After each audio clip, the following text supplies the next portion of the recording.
¿Yahushua fue sacrificado por los romanos o fue muerto a manos de los judíos en el Calvario? Es una buena pregunta.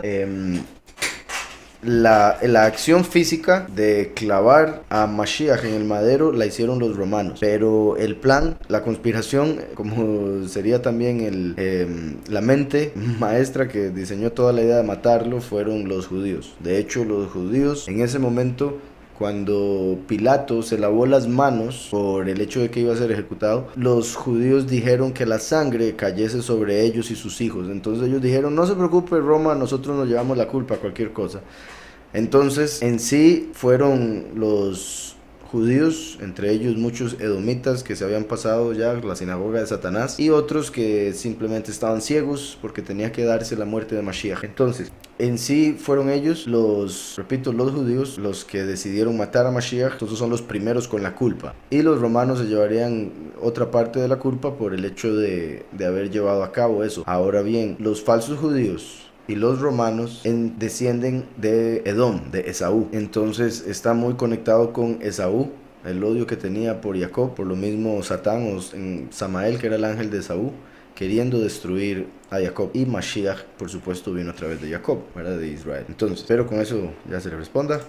Dice, ¿por qué hay un pastor que asegura que el nombre del hijo es Yahshua sin una U en el medio? ¿Por qué esa diferencia? Saludos. Hay mucha gente que dice que es Yahshua, no solo un pastor, en realidad hay muchos. La mayoría, ok, lo voy a explicar resumido. El nombre Yahushua es el nombre de Mashiach según aparece en la escritura desde la Torah. Desde el principio de la escritura aparece el nombre Yahushua. Las letras son la Yud, la Hei, la Vav, la Shin y la Ain. En algunos casos aparece una Vav entre la Shin y la Ain, para confirmar que la pronunciación es Yahushua. Algunos dicen Yahusha, otros dicen Yahshua, otros dicen Yeshua, otros dicen Yehoshua, y lo peor, Jesús, ¿verdad? Entonces, en la historia lo que vemos es que el nombre Yahushua primero fue cambiado a Yehoshua, y eso lo pueden buscar en la concordancia. Si buscan el nombre del Mesías, primero la concordancia los va a llevar al griego que dice Jesús, que eso ya era una perversión que ahorita explico, y después la misma concordancia va a decir que el verdadero origen de esa palabra es hebreo. Entonces cuando se va a la palabra o al nombre de Mashiach en hebreo, en la concordancia va a aparecer como Yehoshua. Lo cambiaron a Yehoshua, ese fue el primer cambio, porque le metieron la E y la O de Elohim. Entonces cambiaron el nombre de Yahushua a Yehoshua para que no se pronunciara el nombre Yahweh en Yahoo.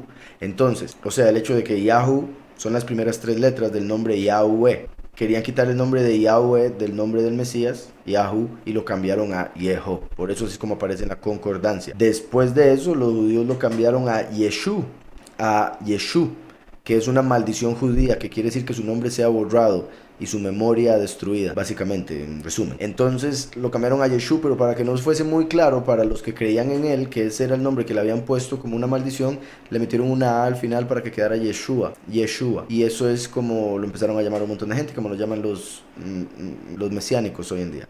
Después de Yeshua llegaron los griegos, creyeron en como se lo estaban enseñando hasta el momento, y lo cambiaron a Jesús, porque no tenían el sonido de la Shin, a Jesús, y para darle honor a Sus, y cambiar el nombre de la diosa de la curación a masculino, en lo cual en griego ponían la terminación us. Entonces lo cambiaron a Jesús, y eventualmente en el siglo XVII se convirtió en Jesús. Ahora la pregunta, volviéndome, ¿por qué dicen que el nombre es Yahshua? Porque como después de Yehoshua lo cambiaron a Yeshua, algunas personas que se han acercado un poquitito más saben que el nombre de Yahweh no es Yehweh, es Yahweh. Entonces ellos dicen, entonces no es Yeshua, es Yahshua. Entonces por eso llegan ahí, pero no porque sepan hebreo o porque han visto el nombre en hebreo, porque yo he visto gente que escribe el nombre en hebreo como es, correctamente, con las 5 letras, en algunos casos con las 6 letras, como lo mencioné ahora, pero al final cuando lo dicen en español dicen Yahshua. Eso quiere decir que no entienden lo que están viendo, no entienden lo que están poniendo en hebreo, porque lo ponen bien en hebreo, pero lo pronuncian mal. La tercera letra, que es la Vav, es la U de Yahoo. Sin esa Vav sería Yahshua, pero hay una Vav, o sea, hay una U que por alguna razón estas personas no quieren pronunciar o no pronuncian. Pero el nombre de Mashiach trae una Vav después de la letra Yud y Hei. trae una Vav como tercera letra, por eso se pronuncia una U. Espero así se le explique, ahí, bueno, le haya quedado claro lo que preguntaba. Cuando en Apocalipsis dice, y no cesaban, Kadosh, Kadosh, dicen día y noche. Esto implica que en el segundo cielo el tiempo es como en el tercero, o es más parecido a este cielo humano. Ok, primero que todo, las visiones que ven los profetas, como en este caso Yahuhanán, no es algo físico que, o sea, físicamente literal que exista, que él estaba viendo con sus ojos físicos, con los ojos del cuerpo. Él estaba viendo con el ojo del alma. Por ende, como sucede con los profetas, Yahweh envía una emanación de revelación que cuando se mezcla con el profeta, la mente del profeta a través de la imaginación produce imágenes para revelarle la información que tiene que darle al profeta de tal forma que la entienda. Por eso a veces Daniel veía bestias con diferentes formas y en este caso Yahuhanán estaba viendo un trono y las cuatro criaturas alrededor del trono que dicen día y noche Kadosh, Kadosh, Kadosh. Entonces eso es una imagen para que se entienda la jerarquía celestial. La forma en que yo normalmente lo explico, y por eso creo en cierta forma usted lo está poniendo así, es como en sí lo que Juan ve representa el tercer cielo, pero el tercer cielo en realidad es invisible. Por ende es como si estuviese Yahweh utilizando el segundo cielo para darle una imagen a Yahuhanán de cómo es el tercer cielo. Para Yahweh un día son como 1000 años. Por ende, el hablar de día y noche se puede aplicar también en lo celestial, pero en ese caso sería el segundo cielo, que está en el medio, obviamente, entre el primero y el tercero. El primer cielo es el de los hombres, el tercer cielo el de Yahweh. El de los hombres es el más terrenal, por ende el más físico, el más visible para los ojos físicos, como vemos las estrellas, el sol, la luna, etc. El cielo del Padre es completamente invisible. Entonces Yahweh en el segundo cielo lo que hace es crear unas imágenes para el alma, así como las imágenes físicas son para el cuerpo.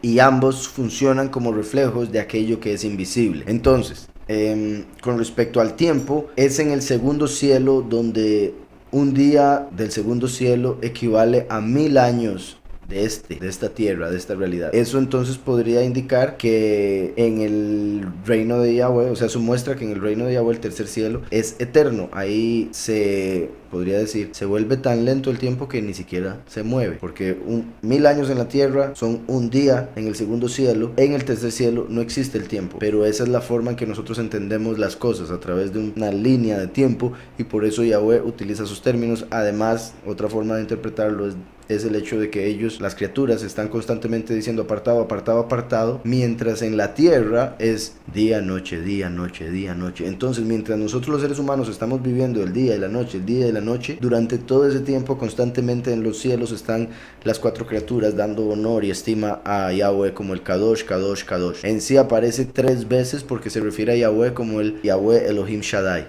Yahweh el primero y el último. Después decía la pregunta, ¿esos malachim se encuentran en el tercer cielo? ¿Cómo es esto? Si en el tercero no hay tiempo. Porque creo que con lo que acabo de mencionar ya se entendió el punto. En el tercer cielo no hay tiempo, así es. Pero el hecho de que sea una imagen lo que está viendo muestra que no es literalmente el tercer cielo, porque el tercer cielo no solo no hay tiempo, tampoco hay imágenes. Dice Brian Koresh, ¿los libros de la Cábala son inspirados por Yahweh? No, libros de la Cábala no. Pero muchas de las cosas que se enseñan en la Cábala se sacaron de la escritura, la cual sí es revelada por Yahweh. Por ende, muchas de las cosas que hablan en la Cábala son verdaderas y revelan cosas muy profundas de la escritura. Pero obviamente también lo mezclaron con un montón de cosas de Babilonia, por ejemplo. Lastimosamente hay gente que se asusta con la Cábala, con solo oír la palabra, piensan que es brujería y... Por ejemplo, lo oyen a uno mencionar el tema o la palabra y ya cierran oídos. Pero Yahweh nos manda a estudiarlo todo, desechar lo malo y tomar lo bueno. Y en la Cábala, que por si algo quiere decir algo que fue transmitido, ese es el significado de Cábala, algo transmitido como a través de las generaciones, un conocimiento. En sí, en la Cábala hay muchas cosas que confirman que Yahushua es el Mesías, pero la gente por miedo al conocimiento no se da cuenta de esas cosas y simplemente lo ve todo como malo. Dice por acá la hermana Larisa, ¿es malo en el trabajo decir Happy Holidays? Yo vendo diamantes y mi tienda celebra los holidays y también juega Secret Santa, que ellos requieren que los trabajadores regalen presentes. Ok. Con respecto a, digamos, si requieren que usted regale algo a alguien, pues es básicamente parte del trabajo. Usted simplemente compra algo y le lleva algo a alguien, ya que como lo acaba de poner usted por las palabras que utilizó usted, es un requerimiento del trabajo. Entonces como empleado usted va y compra lo que tiene que comprar y se lo da a quien tiene que dárselo. Ahora, con respecto a si es malo decir Happy Holidays, en sí, por un lado es como casi que seguir apoyando lo que ellos hacen, los paganos. Decirles Happy Infierno, por ejemplo, Happy Pecado.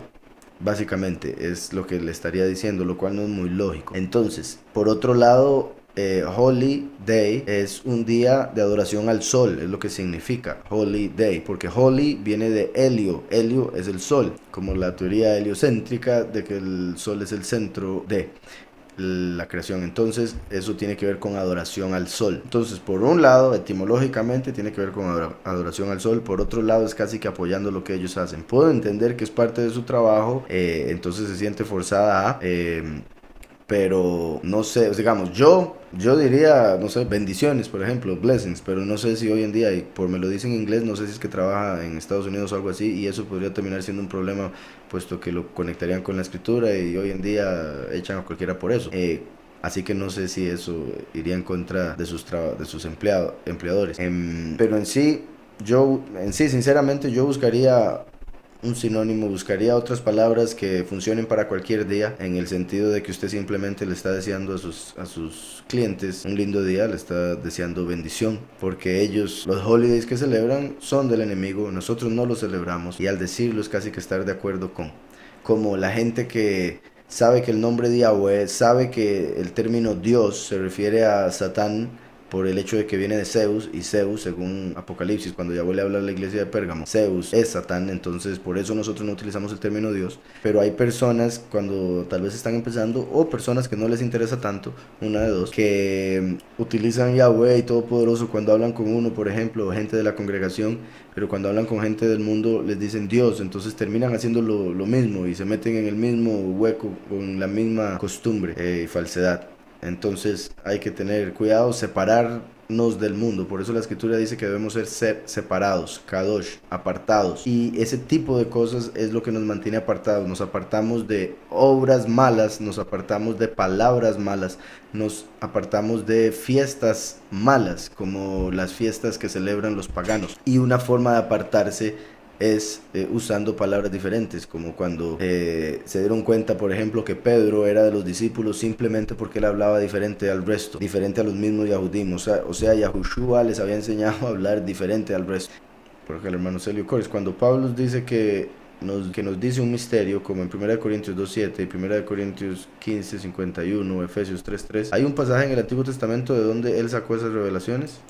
Cuando él dice que dice un misterio, no está diciendo, o sea, no es una cita a lo que se refiere. No es una cita cuando Pablo dice os digo un misterio. Cuando Pablo dice os digo un misterio, lo que está diciendo es les voy a revelar algo que no se entendía antes de que Yahushua diera el Espíritu de verdad. Entonces básicamente lo que hace es explicar algo que antes estaba oculto como un misterio. Eso quiere decir que sí estaba en el Antiguo Testamento, pero no de una manera concreta o clara, sino a través de varios versos, a través de varias historias. Como Pablo mismo es el que explica que todo lo que está escrito en el Antiguo Testamento es un ejemplo para nosotros entender lo que vendría en el fin. Entonces, no sé si quiere que lea alguno de esos versos como para explicar un poco, o simplemente con solo lo que le estoy respondiendo ya es suficiente. Pero una cosa son citas como lo que vimos hoy en la congregación, que el libro de Hebreos empieza con varias citas del Antiguo Testamento, y otra cosa es cuando Pablo dice os revelo un misterio. Por ejemplo, no todos moriremos, pero todos seremos transformados. En el abrir y cerrar de ojos, cuando se toque la trompeta, la final trompeta,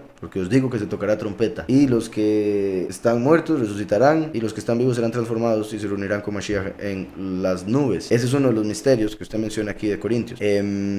Eso así no aparece en el Antiguo Testamento, pero aparece a través del hecho de que en Génesis Yahweh se llevó a Hanok, de que en Jueces, en Reyes, Yahweh se llevó a Eliyahu. El hecho de que la séptima trompeta sería la cosecha, y todos los versos que tienen que ver con la cosecha, y etcétera, etcétera. Entonces Pablo, a través del conocimiento que tenía de la escritura y lo que le reveló Yahushua a él y a los discípulos, claro, Pablo llegó a entender varios misterios que simplemente llegó y los explicó en esas cartas. Entonces, espero con eso se le responda. Ahora Celio, si quiere que le diga alguno de estos versos directamente, pues me dice y con mucho gusto lo leo. Y sí, en sí también, para que le quede tal vez más claro por si algo, es como cuando me han preguntado, digamos, de hecho ayer creo que fue, o fue hoy, me hicieron una pregunta acerca de dónde, decía algo así como, ¿cuál verso me puede dar o cuál cita me puede dar para saber que los dos testigos empiezan en Pesaj? Sí, fue hoy. ¿Cuál cita me puede dar para saber que los dos testigos empiezan en Pesaj? Eso es un misterio.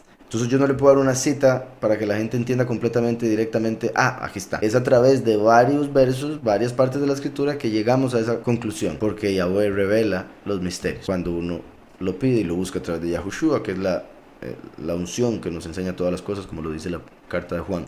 Vamos a ver, dice por acá, bueno, Yahweh le bendiga. El falso Mesías es Lucifer.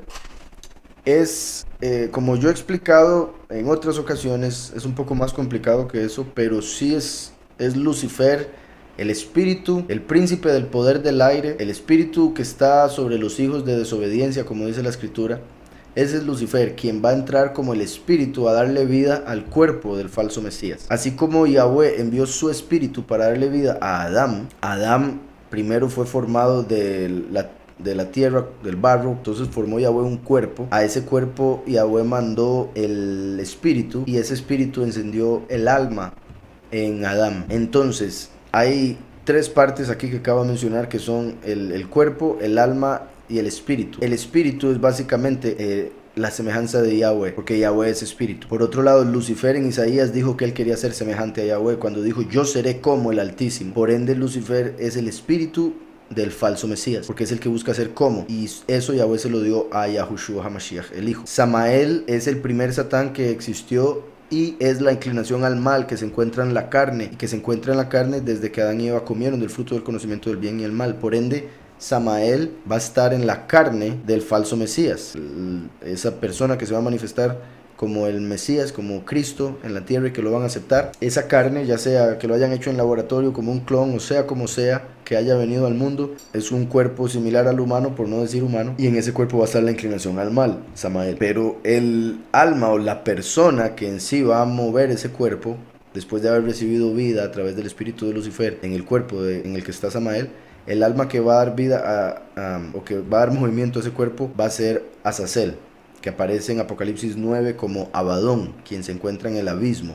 Apolión, el destructor. En sí, como ya he mencionado, hay tres Satán: Samael, Lucifer y Azazel. Y los tres se van a poner de acuerdo en el fin de los tiempos para engañar al mundo entero y van a manifestarse en la tierra a través del falso Mesías. Pero en sí, se podría decir, se podría resumir sin equivocarse y decir que Lucifer se va a manifestar como el falso Mesías. Sí, pero también Azazel, en la misma persona. Y así se va a cumplir lo que muchos han creído como la Trinidad, 3 en 1. Que tres son uno, por eso esa doctrina. Y al Azazel, Lucifer y Samael presentarse como uno en el mundo. Dice, usted había dicho que el truco más grande que hizo Lucifer es hacer creer a las personas que él no existe. ¿Es así? No, yo dije eso para decir otra cosa, porque eso que, bueno, lo voy a explicar. Así empiezo yo, un libro del nombre de Yahweh, y en realidad lo que digo es que hubo un poeta que dijo eso hace mucho y después eso lo utilizaron en una película de Hollywood.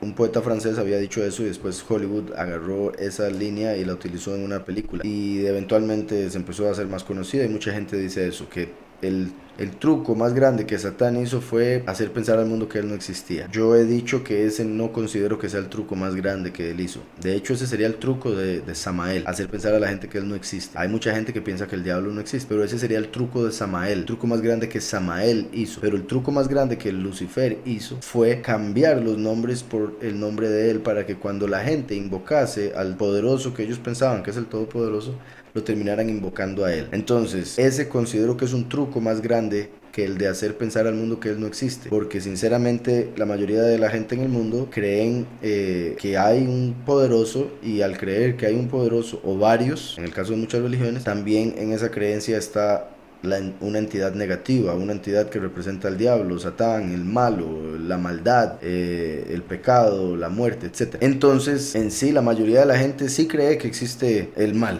por supuesto. Ese no es un truco tan grande. Quizá los ateos, ¿verdad? Y algunos otros que aún en religiones no creen que exista una persona como Satán. Pero el truco verdaderamente más grande en realidad fue el de cambiar el nombre, vuelvo y repito, para que las personas del mundo que van a religiones, que van a iglesias, lo terminen invocando a él cuando oran, cuando se hincan, como algunos a través de ídolos y otros a través de falsos nombres. Entonces ese es verdaderamente el truco más grande, puesto que la gente del mundo está adorando a Satanás y ni cuenta se da. Ese es peor que simplemente creer que Satán no existe. Espero haya quedado claro eso. Vamos a ver por acá. Buenas noches, dice Shalom, saludos, toda Roba. Dice, ¿por qué la gente dice o menciona que los libros gnósticos no forman parte de la escritura? ¿Por qué no? Porque lo sacó Roma.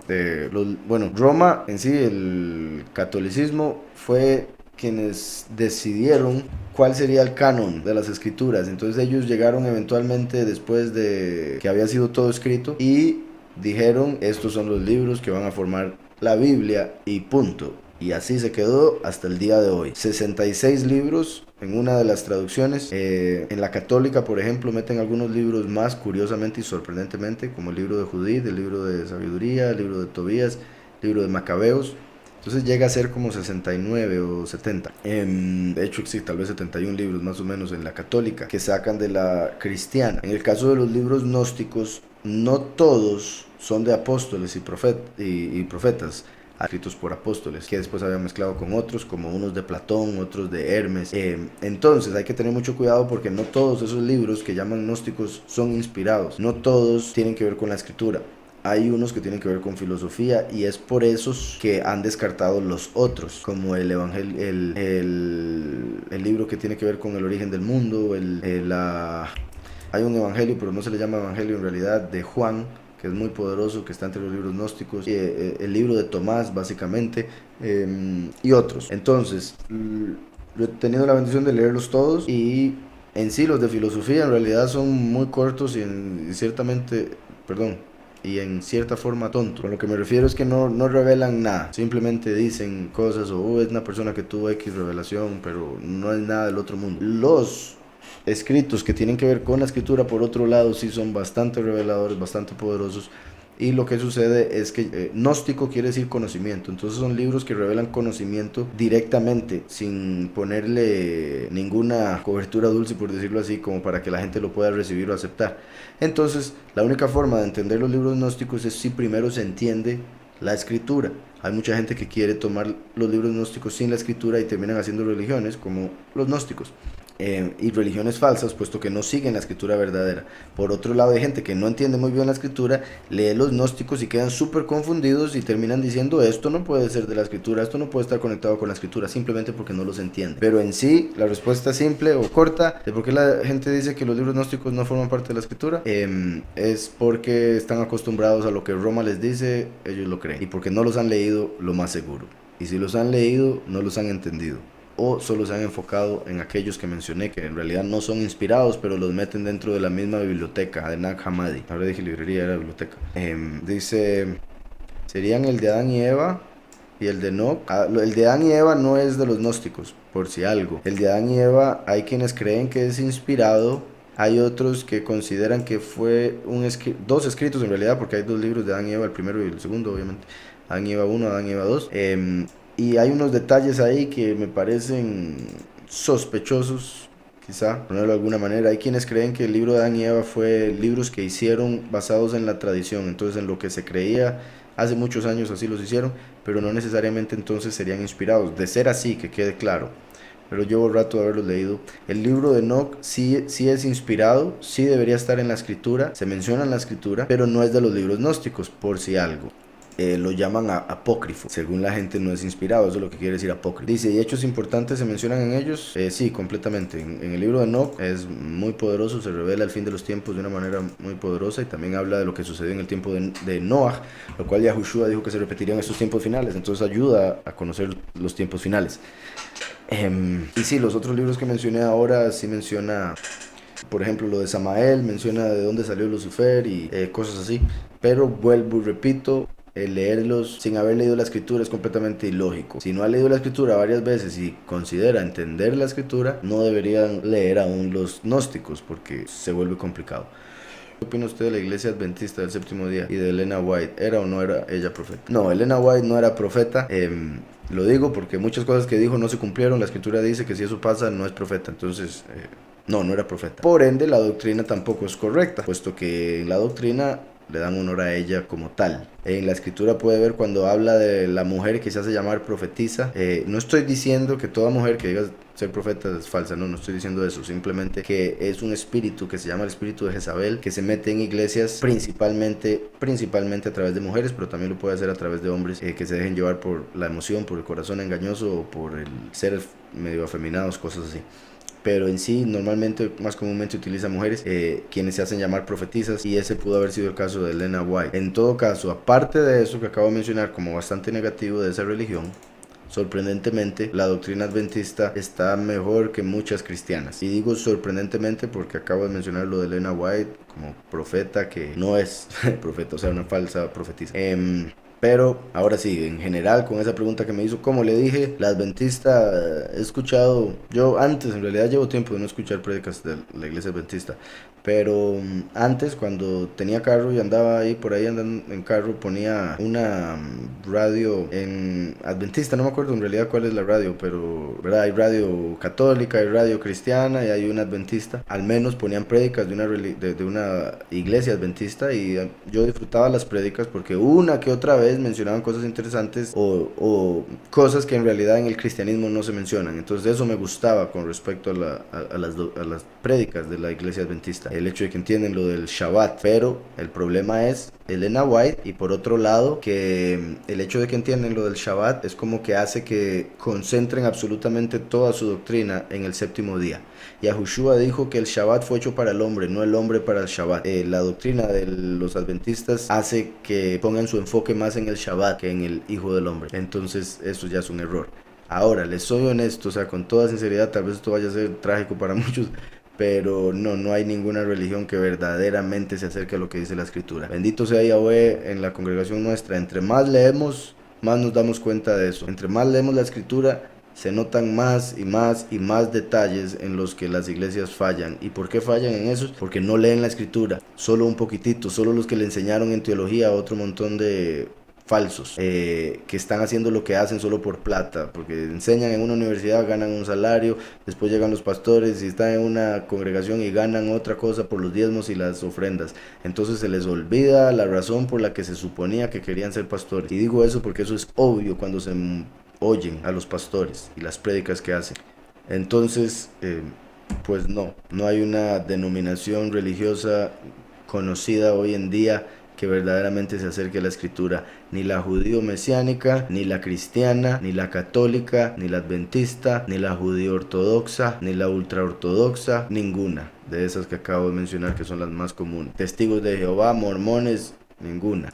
Otra pregunta sobre si la salvación no se pierde, otros dicen que sí. Sí, la salvación sí se pierde. El problema es que los que dicen que no se pierde es porque han malinterpretado versos escritos por Pablo, que son difíciles de interpretar, como el mismo Pedro lo dijo. Entonces hay gente que ha malinterpretado la escritura, principalmente a Pablo, y hablan de que con solo creer ya reciben la salvación y eso no se pierde. Piensan que ya el pecado no tiene ningún efecto, entonces dicen que pecar ya no importa, y siguen en pecado y se terminan perdiendo. Por otro lado, la escritura dice que debemos guardarnos para no perder la corona. Eso es perder la salvación, eso lo dice en Apocalipsis. También dice la escritura que hay que guardarse para que nuestros nombres no sean borrados del libro de la vida. Si el nombre puede ser borrado del libro de la vida, y el libro de la vida es donde están los que van a ser salvos, eso quiere decir que la salvación sí se puede perder, puesto que el nombre puede ser borrado del árbol de la vida, y por eso hay que perseverar hasta el fin. La escritura de hecho dice, Yahushua dijo que seremos odiados por todos por causa de su nombre, pero el que persevere hasta el fin,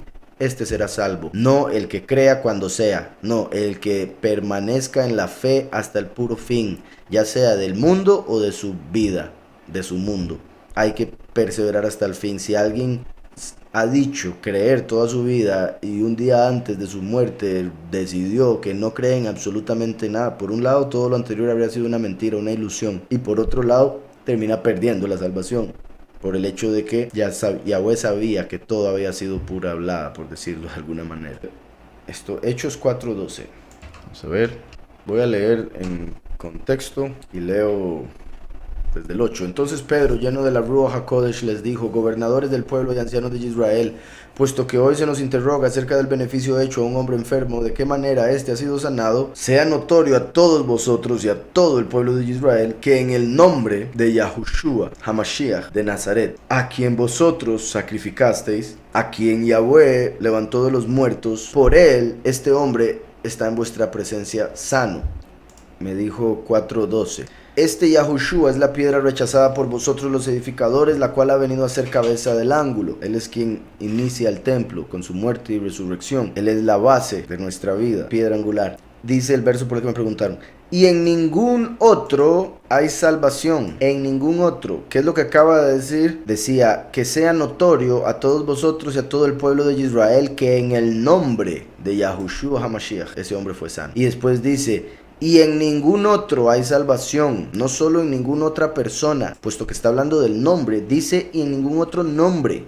Y en ningún otro hay salvación, porque no hay otro nombre bajo el cielo. No hay otro nombre bajo el cielo, o sea, en la tierra. No hay ningún otro nombre bajo el cielo dado a los hombres en que podamos ser salvos. Entonces es a través del nombre del Mesías que somos salvos. O sea, es a través del nombre verdadero y único que Él llevó y lleva hoy en los cielos, pero que llevó cuando estuvo en la tierra hace 2000 años. Es a través de ese único nombre que viene la salvación, no solo a través de la misma persona, no solo a través de su acto de sacrificio, sino a través de su nombre. Y en ningún otro hay salvación, porque no hay otro nombre bajo el cielo. Entonces el hecho de que unos llamen a Jesús, otros llamen a Yeshua, otros llamen a Yehoshua, otros llamen a Yahshua, otros llamen a Yeshua, esos son nombres diferentes, pero solo hay un nombre a través del cual podemos ser salvos.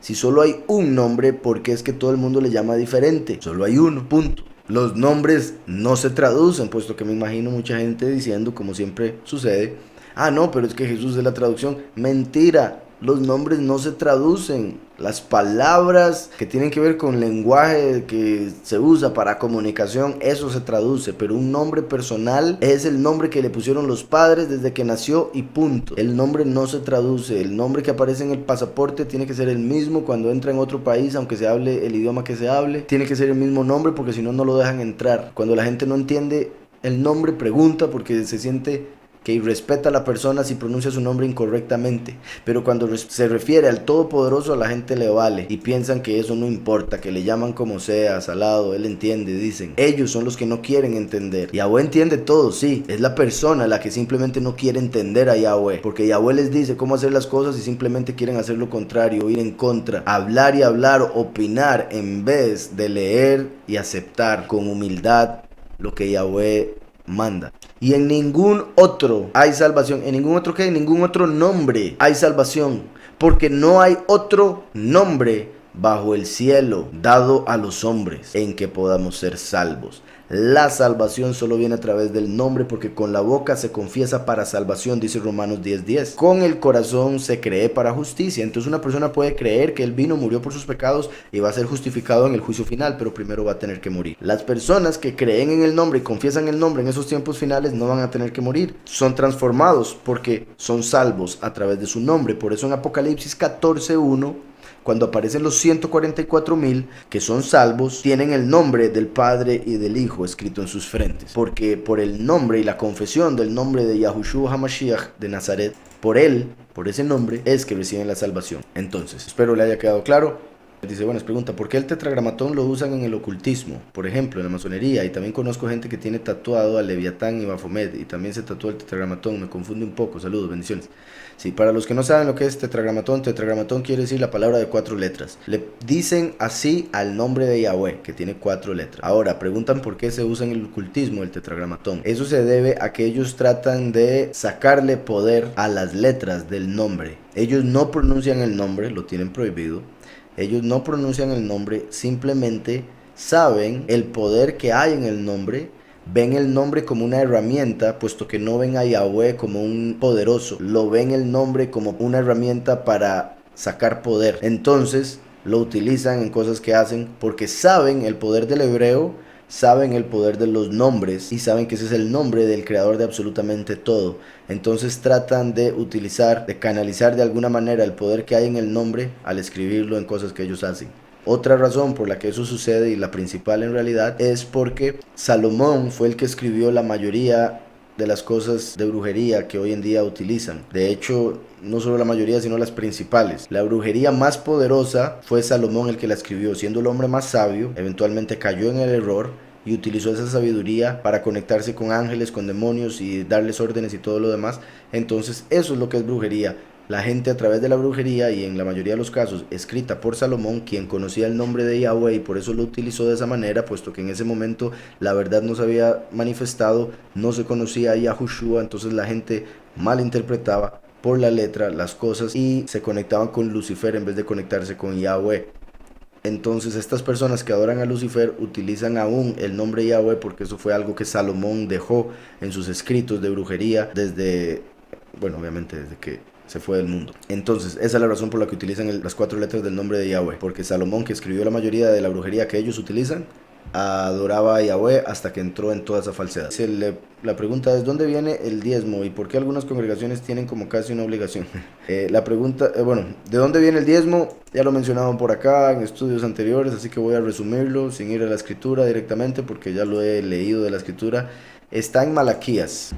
El diezmo aparece en toda la escritura en realidad, pero directamente, si lo quiere ir a leer, Malaquías, en el libro de Malaquías, el capítulo 3, 8 al 10 es lo más directo, pero puede leer más. O sea, todo el capítulo 3 se lo recomiendo. ¿Robará el hombre a Elohim? Pues vosotros me habéis robado y aún preguntáis, ¿en qué te hemos robado?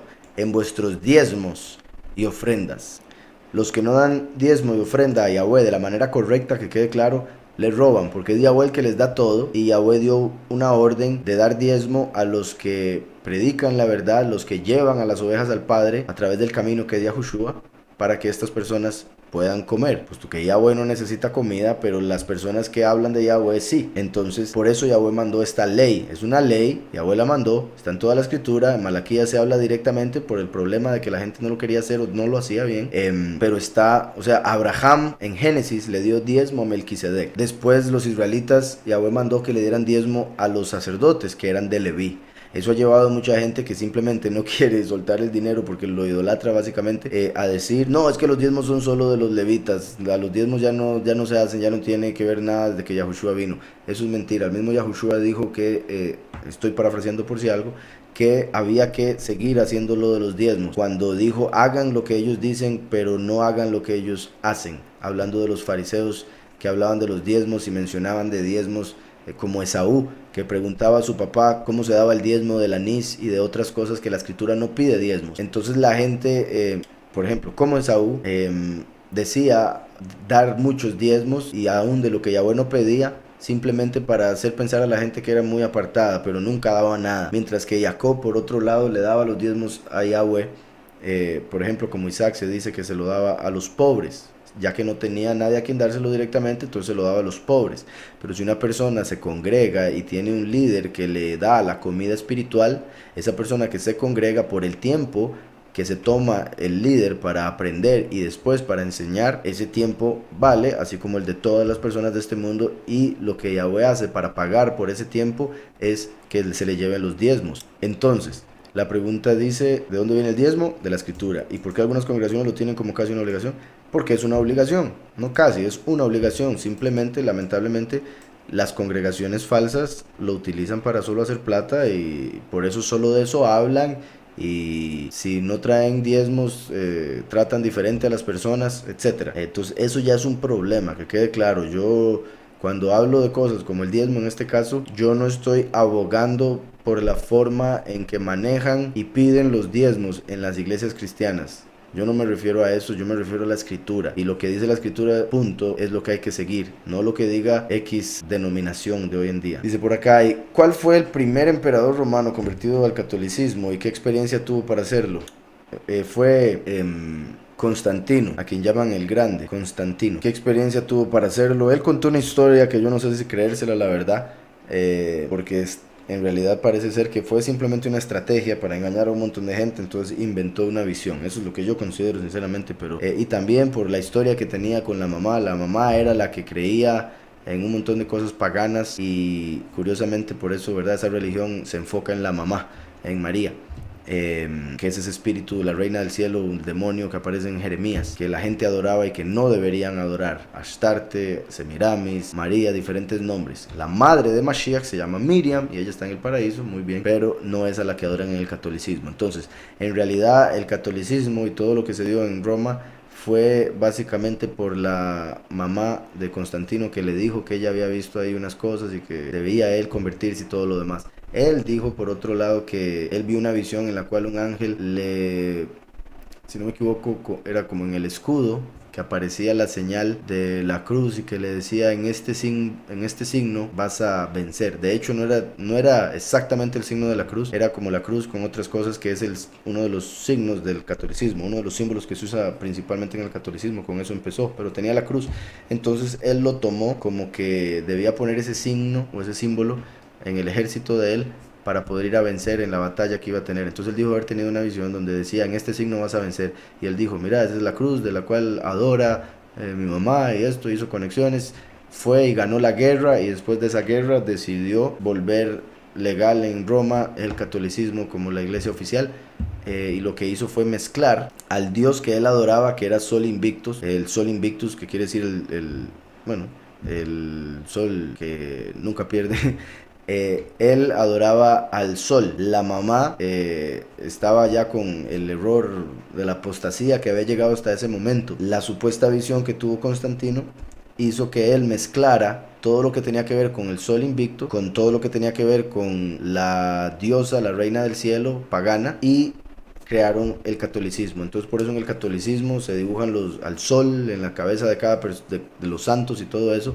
Por eso en el catolicismo se adora a María. Por eso en el catolicismo en la hostia representa al sol, santo está conectado con la adoración al sol, etcétera, etcétera, etcétera. Entonces Constantino, por influencia de la mamá más la supuesta visión que tuvo, llegó a legalizar el catolicismo y en realidad lo que hizo fue mezclar su creencia del sol, adoración al sol, con la creencia de la mamá, que ya era la apostasía, y creó el catolicismo, que es una peor apostasía o rebelión. Dice por acá, buenas noches, ¿cómo se llama el libro que lees donde sale el verdadero nombre? La escritura, no sé a qué libro se refiere. Es en la escritura donde aparece el verdadero nombre de Yahweh, en Éxodo 3, ahí aparece, solo que el original está escrito en hebreo. Entonces cuando lo tradujeron al griego cambiaron, cuando lo tradujeron al latín lo cambiaron más, cuando lo tradujeron al español lo cambiaron más. Entonces por eso hoy las Biblias dicen Dios, pero en hebreo es Elohim. Dicen Jehová, pero en hebreo es Yahweh. Es la verdadera lengua, la verdadera pronunciación, porque repito, los nombres no se traducen. Dios lo presentan como un título, pero Dios etimológicamente viene de Zeus, y Zeus según la escritura es Satán. Ahora, hay un libro que se llama The Final Reformation, que ahí explican bastante bien por qué la pronunciación del nombre de Yahweh. Por ejemplo, si es que quiere un libro que hable al respecto. Bro, ¿qué es la secta Cruz de Rosas? Es una secta, es una sociedad secreta similar a los masones. Los rosacruces. La rosa es la flor de la reina del cielo, ese espíritu que mencioné ahora, que menciona Jeremías como un espíritu maligno que adora a la gente, es un espíritu femenino, la sabiduría diabólica, conocida también como Jezabel, como Lilith, como Astarte, como Ashtoret, como Acera, como María, como Debaki, como Diana y otro montón de nombres a través de los cuales la han adorado a través de las generaciones.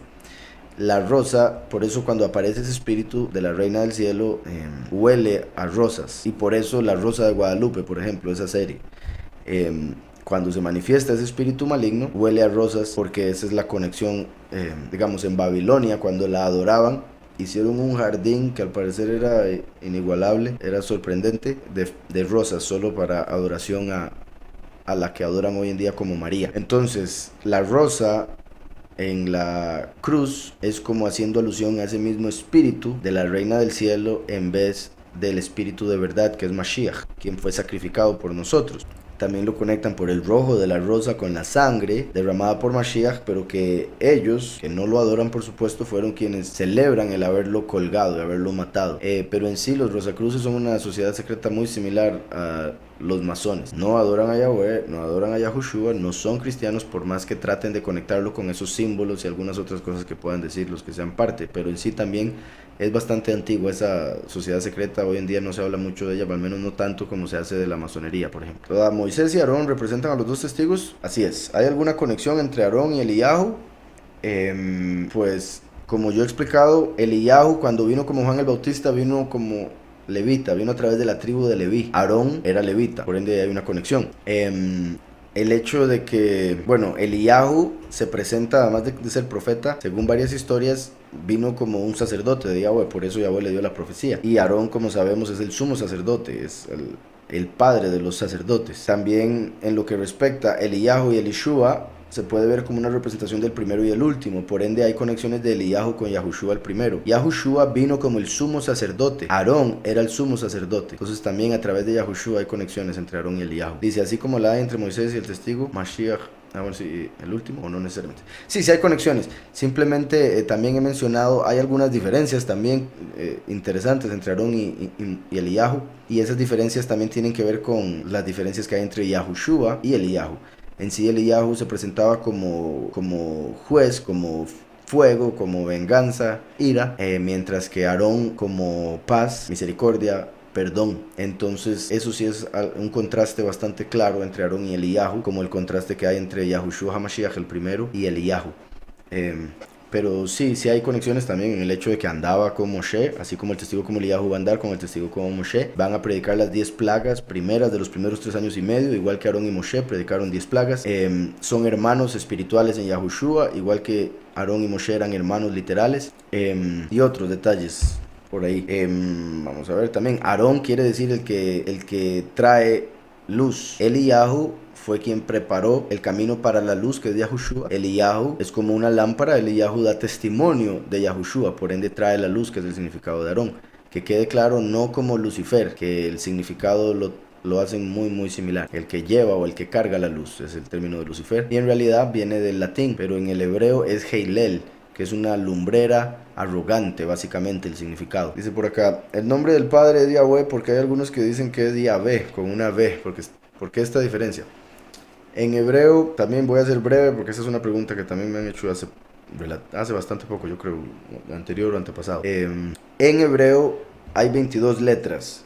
De esas 22 letras, 5 letras se pronuncian, las 22 letras son consonantes, pero de esas 22 consonantes, 5 se pronuncian también como vocal, dependiendo de la palabra en la que aparezcan. Entonces, la persona que conoce hebreo, cuando ve el contexto, ve la palabra, entiende si la Vav, por ejemplo, en este caso, si la letra Vav se pronuncia como una U o como una V. U o V es el sonido de la Vav. También en algunos casos aparece como O. Entonces, los 3 sonidos de la Vav son O, U y la V. Entonces, en el caso de Yahweh, la tercera letra es una Vav, es una U, Yahweh. Por diferentes razones se sabe que es una U. Hay ejemplos también históricos, bendito Yahweh. El historiador Josefo escribió que el nombre de Yahweh se pronuncia como 4 vocales. O sea, ninguna de las 4 letras de Yahweh se pronuncia como consonante. Todas son como vocales, la pronunciación. Entonces es como una I, como una A, como una U y como una E. Cada una de las 4 letras. Yahweh, así es como se pronuncia, I-A-U-E. Pero en el catolicismo es donde dejaron el nombre y en vez de poner la U, cambiaron la Vav por el sonido de la V. Por ende le ponen Yahvé o dicen Yahvé. Aún así, en el catolicismo ya pusieron una prohibición para que ni siquiera le llamen Yahvé porque está demasiado cerca de lo verdadero. Entonces mandaron a decir a todos los católicos, ya hace varios años de hecho, de esto, que no le llamaran Yahvé, sino que le llamaran Señor, nada más. Como sabemos, Señor en hebreo es Baal, y Baal es otro nombre de Satán. Por eso no utilizamos ni Señor, ni Dios, ni Yahvé, porque ya dije también está mal. Tengo una pregunta, no sé si usted lo ve de la misma manera, pero yo veo y considero a la religión católica tiene algún tipo de conexión con los Illuminati, como por ejemplo el logo de la Santa Trinidad. Digamos, los pues sí se puede ver que tiene una conexión, pero en realidad iniciaron hace varios siglos como enemigos, pero el Illuminati se ha infiltrado en el catolicismo como para controlarlo y traer al falso Mesías en el fin de los tiempos. El catolicismo es muy parecido al Illuminati, pero a través de los jesuitas. Los jesuitas son como la sociedad secreta dentro del catolicismo. Los jesuitas son los peores que están tratando de controlar un montón de cosas y cambiar un montón de cosas para que la gente se pierda. Repito, los jesuitas dentro del catolicismo son como la sociedad secreta que controla el catolicismo y que lo está llevando a lo que viene en el fin de los tiempos. Los jesuitas son como un contraste del Illuminati, son muy parecidos en maldad, en plan, en todo lo demás. Los jesuitas odiaban a los masones, pero eventualmente con el tiempo se llegaron a infiltrar los Illuminati dentro del catolicismo y ahora, por ejemplo, se puede ver fotos del Papa, que es jesuita. Curiosamente, el Papa dándole beso en la mano a un judío que está conectado con el Illuminati. Entonces ahí se muestra que aún los jesuitas ya tienen algún respeto o dan honor a los Illuminati. Híjole, shalom, saludos, pastor. ¿Es cierto que Bible stands for, Basic Introductions Before Leaving Earth? No, no es cierto, pero es interesante o vacilón como lo hicieron. Porque por ejemplo, ¿verdad? Eso sería Bible, Biblia, ya todo cambiaría, y el inglés no es tan antiguo como para que haya sido la razón por la que se le llamó así en inglés. En realidad Biblia o Bible viene de la palabra biblio, que quiere decir libros, y quiere decir eso porque en la antigüedad era de una isla llamada Biblios que se traía la materia prima para los pergaminos en donde escribían todo esto. Pero curiosamente ese lugar se llamaba así por adoración, porque adoraban en ese lugar a una diosa llamada Biblio. Entonces esa diosa, que vendría siendo la misma que mencioné ahora con otros nombres, era la razón por la que le pusieron a esa isla ese nombre. Y después, por la costumbre de llevar de esa isla el material para los pergaminos, fue que se le empezó a llamar a los libros con ese nombre. Entonces por eso yo prefiero siempre decir escritura en vez de Biblia, por si algo. Y también por el hecho de que la escritura, cuando yo digo escritura, en mi cabeza incluyo el libro de Enoch, libro de Yashar y otros escritos. Biblia no incluye esos libros, entonces también por eso es que no menciono ese término. Pero sí, interesante que eso lo veo simplemente como una forma de o sea, ¿cómo lo podría decir? Astuta o inteligente, en la que alguien de hoy en día decidió llegar a ese anagrama, utilizando, más bien acrónimo, utilizando las letras de esa palabra Bible. Pero en sí es una realidad, que es en la escritura donde están las instrucciones para antes de salir de la tierra. Entonces, por eso le dije si me pareció vacilón. Dice por acá el hermano Mérez: si no queda Netanyahu como primer ministro, Trump aún así presentará el plan de paz. Él había dicho que si, o sea, Trump quiere que quede Netanyahu. Entonces él ha tratado de decir como que lo más seguro, si Netanyahu queda, el tratado de paz va a funcionar, básicamente como para que la gente se incline a votar por Netanyahu. Entonces es como que el punto es, han tratado de dar a entender que Netanyahu tiene que quedar para que ese tratado de Trump sea presentado y lo más posible aceptado. Pero si Netanyahu no queda, claramente Trump va a tener que lidiar con el que quede, sin duda, porque no quede Netanyahu, Trump no se va a querer llevar ese honor de traer paz en el Medio Oriente, que sería gigante para él como político, y más la forma en que ya lo han elevado los judíos a Trump. Entonces, pero yo sí creo que acá Netanyahu, o sea, me parece. Ahora, llevo horas de no ver nada con respecto a las elecciones, pero yo creo que ya debería estar eso hablado. Y de hecho estaba viendo que están hablando de que en cualquier momento presentan ese tratado de paz, ya que ya ayer fueron las elecciones. Dice, alguien me había pedido una cita en la que dejara claro que los dos testigos empiezan en Pesaj. Yo dije que no hay una cita que lo revele. Hay varias citas a través de las cuales se puede llegar a esa deducción, pero es un misterio que hay que revelar, o por ende hay que interpretar esas citas, porque no aparece de una manera clara. Viendo este verso desde ese punto de vista, esa es una de esas citas, pero no es de una manera clara. Aún así hay que interpretarlo y sería de una manera más profunda. Y Yahushua en lo literal está hablando de su propia muerte, que en 2 días lo iban a matar para la fiesta de Pesaj. Pero como sabemos, lo que se cumple con uno literal se cumple con el otro espiritual. Así como Yahushua hablaba en tercera persona de sí mismo, diciendo el Hijo del Hombre, cuando dice el Hijo del Hombre, cuando sea la venida del Hijo del Hombre será como los días de Noé, está hablando de la segunda venida, el último, por eso en tercera persona. Aquí utiliza ese término Hijo de Hombre como haciendo alusión al último, Por ende, quiere decir que esto que está diciendo se puede interpretar para él hace 2000 años y para el testigo como Moshe en estos tiempos finales. Entonces, cuando acabó Yahushua todas estas palabras, dijo a sus discípulos: sabéis que dentro de 2 días se celebra Pesaj. Dentro de 2 días, como si estuviera diciendo a los discípulos, dentro de 2 milenios, desde que Yahushua dijo estas palabras, se celebrará Pesaj. Dentro de 2 milenios se celebrará Pesaj. Yahushua estaba diciendo 2 días antes de Pesaj, pero para Yahweh un día son como 1000 años. Entonces espiritualmente es como decir, dentro de 2 milenios se celebrará Pesaj. Y el Hijo del Hombre, que representa al último, será entregado para ser sacrificado. Entonces, en 2000 años, el Hijo del Hombre empezaría a predicar en Pesaj y después sería entregado para morir. Si es eso lo que estaba diciendo, hermano, pues bendito sea el Padre, sí, pero como le digo, de ser así, aún así hay que interpretarlo. No es como que un verso en el que ya de fijo le quede claro a alguien. Dice Larisa: estoy en la universidad y a veces siento que no debería endeudarme con la universidad porque todo se está acabando y también siento que es una pérdida de mi tiempo. ¿Me puedes dar su opinión al respecto?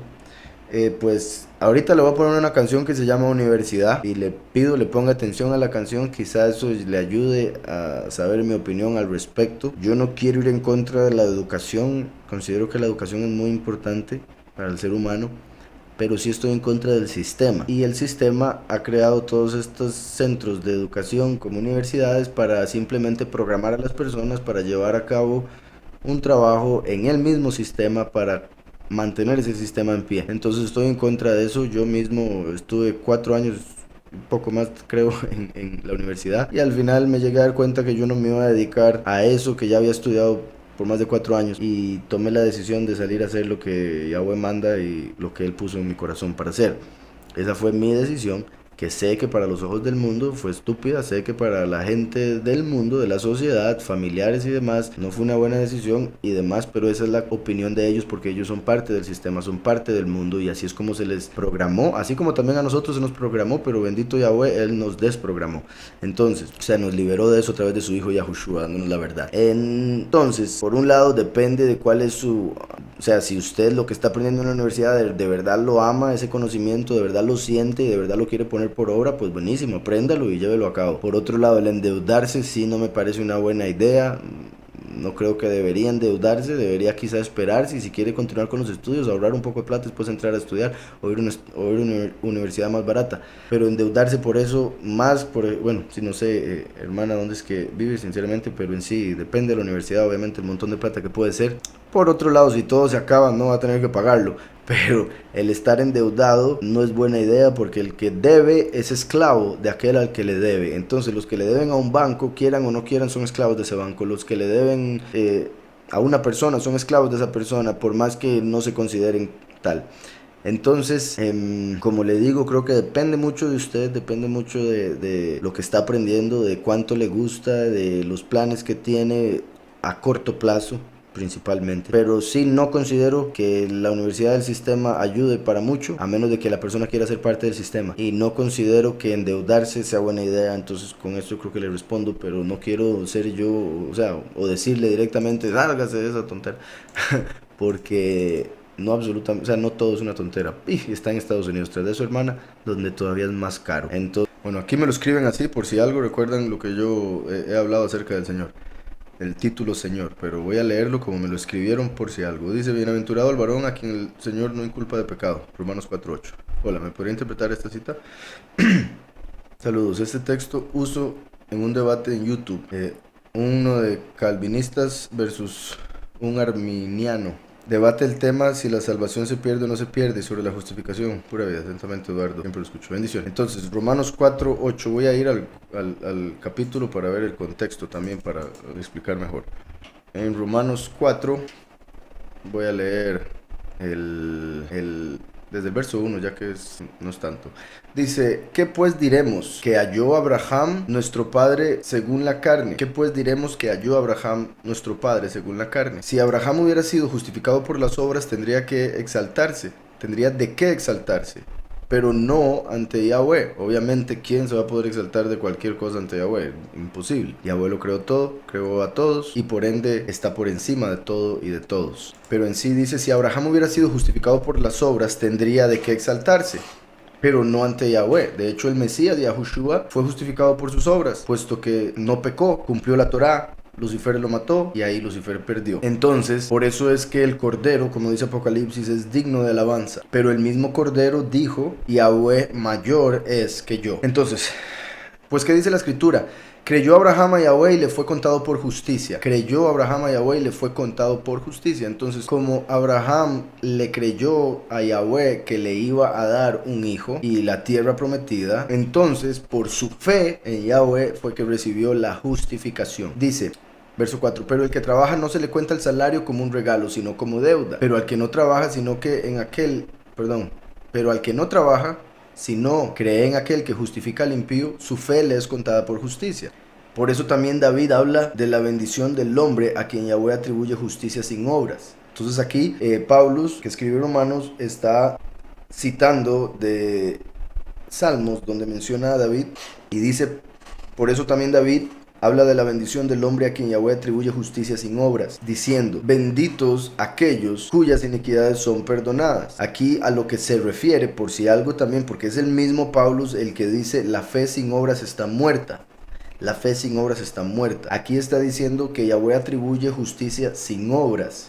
Primero que todo está hablando de la justicia, no de la salvación. Son dos cosas diferentes. Justicia sin obras, porque con el corazón, dice Romanos 10, se cree para justicia. Así como Abraham creyó y recibió justicia. Aquí está hablando de que se recibe justicia sin obras. Se refiere a que uno ya es justificado si ya creyó aún antes de ir a hacer la obra. Pero si usted tiene el tiempo, la capacidad de hacer la obra y no la hace, es porque esa fe es una ilusión, es una mentira. Por ende, la fe está conectada con las obras, pero Yahweh justifica desde que hay fe, porque la verdadera fe lleva a las obras. La fe es la certeza, no la esperanza. El que sabe con certeza que Yahweh existe y con certeza le quiere seguir de fijo, con certeza va a llevar a cabo la obra que Yahweh manda. Entonces, el verso es el que sigue, el 8, pero voy a leer este otra vez, 7. Desde el 6, por eso también David habla de la bendición del hombre a quien Elohim Yahweh atribuye justicia sin obras, diciendo, benditos aquellos cuyas iniquidades son perdonadas y cuyos pecados son cubiertos. El punto es que benditos aquellos que a pesar de que pecaron por haber creído y cambiado sus obras, esos pecados que cometieron en contra de la Torá que los condena, que los acusa, son limpios a través de Yahushua. Entonces, Yahweh nos justifica a pesar de haber pecado. ¿Por qué? Porque tenemos fe en el Hijo. Ese es el punto de aquí el tema. Entonces después dice el verso 8, que es por el que me preguntaron. Bendito el hombre a quien Yahweh no culpa de pecado. En sí, ¿verdad? Que solo me preguntó por ese verso. Bendito el hombre a quien Yahweh no culpa de pecado. No sé qué tanto quiere que le explique más de lo que dice con los versos anteriores, puesto que en sí me parece que es claro. El hombre que por su fe recibe la justificación va a ser bendito, feliz, por supuesto, como traducen en algunas Biblias, bienaventurado. El hombre a quien Yahweh no culpa de pecado. Ese hombre es aquel que cree en Mashiach, en el Mesías, en el ungido. Ahora, la razón por la que me envió esto, según lo que me puso aquí, es por un debate de calvinistas contra un arminiano, y el debate del tema es de si la salvación se pierde. No sé cuál es el punto, porque ese verso no tiene nada que ver con si la salvación se pierde o no. Ese verso tiene que ver con el hecho de que Yahweh justifica al pecador. Pero si ese pecador a quien justificó vuelve a practicar el pecado de aquel que dijo que se arrepintió, entonces es mentira, se está devolviendo, está dejando de ser, y por ende su fe está muerta porque ya no tiene las obras que Yahweh le manda hacer, y eso quiere decir que no va a ser justificado como lo fue durante ese tiempo que creyó y se mantuvo. Ya lo expliqué anteriormente, pero lo vuelvo a repetir rápidamente. No sé cuál es su opinión con respecto a si se pierde o no se pierde, y al final simplemente le voy a decir lo que dice la Escritura. El debate ese, si el debate se trata de que si la salvación se pierde o no se pierde, es tan simple como ir a la Escritura y ver donde la Escritura dice que hay que guardarse para no perder la corona. O sea, sí se puede perder. Hay que guardarse para que el nombre no sea borrado del libro de la vida. O sea, sí se puede borrar. Y si estuvo ahí es porque ya había sido justificado. Si es borrado es porque dejó de serlo, por ende la salvación se perdió en algún momento. La Escritura habla de las 10 vírgenes, 5 insensatas, 5 prudentes. Las vírgenes, por definición, representan iglesias que están, o personas que tienen la salvación. Sin embargo, por no mantener la unción, por no mantenerse apartados y cumplir las obras, terminaron perdiendo la salvación y no entraron con el soberano, con Mashiach, a las bodas del Cordero. Entonces hay muchas partes en la escritura que hablan de que hay que perseverar. Como ya lo dije, también está escrito: y seréis odiados por todos por causa de mi nombre, pero el que persevere hasta el fin, ese será salvo. Ese será salvo, el que persevere hasta el fin, no el que nada más crea será salvo, no, el que persevere hasta el fin, el que se mantenga en esa fe que dice creer, y por mantenerse va a tener que ponerla por obra, porque por los frutos los conoceréis, no por la fe, por los frutos, porque cualquier persona puede profesar X fe, pero practicar y eso no le va a servir para nada. ¿Por qué algunas Biblias son tan diferentes? Digamos, cambian partes, no sé, las siento distintas. Habría que ver a qué Biblia se refiere en particular, pero en sí es porque las Biblias, dependiendo de la que tenga o de las que tenga, son diferentes traducciones. La escritura es una, punto. Pero cuando una persona la traduce, dependiendo de la razón por la que la traduzca, dependiendo de cuánto conoce de la escritura, dependiendo de cuánto se ha purificado, etcétera, así va a quedar la escritura. Si no es tan puro, va a quedar como, va a borrar palabras, va a borrar versos. Si es una persona apartada, se va a asegurar de que quede lo más cercano a lo verdadero. Entonces hay gente que ha hecho traducciones de escrituras solo para vender Biblias y han quitado muchas palabras. Por ejemplo, la Nueva Versión Internacional es una de las peores, borraron miles de palabras, equivalente a 35 libros según alguna, se saca en sí por promedio de cuántas palabras hay por libro en los libros que se encuentran en la escritura. Entonces, esa es la razón principal. Dice: bro, es cierto que si uno se tatúa va al infierno. Muchas personas me lo han dicho. Bueno, dígale a esas personas que por favor se lo enseñen en la escritura. Muchas personas dicen muchas cosas como si estuviera en la escritura y no está en la escritura. Muchas personas dicen que no hay que juzgar y la escritura dice que sí hay que juzgar. Y esas mismas personas que dicen que no hay que juzgar son las que más andan juzgando para condenar, como diciendo que se va a ir al infierno por haberse hecho un tatuaje. La escritura, según la ley, según la letra, manda a no hacerse marcas o señas por los muertos. Entonces, hay un tipo de tatuajes, hay tatuajes que sí están prohibidos por la ley, de la letra, de la Torá, la realidad de este mundo en el que nos encontramos. Sin embargo, también está prohibido cortarse la barba de una manera, un verso después de ese mismo verso. Entonces, si es algún hombre rasurado y le dice eso, usted le podría decir que él también se va a ir al infierno, porque también está rompiendo la Torá. La Torá, la ley, tiene 613 mandamientos. Con solo que se rompa uno, ya se merece muerte. Eventualmente, no necesariamente inmediatamente. Entonces, con solo que se rompa uno ya se merece muerte, porque la paga del pecado es la muerte, dice la escritura, y aquel que cumpla todos los mandamientos de la Torá vivirá por ellos. Todos los mandamientos, con solo romper uno ya se falló, y todos nosotros hemos roto al menos uno, por no decir 614, a pesar de que son 613.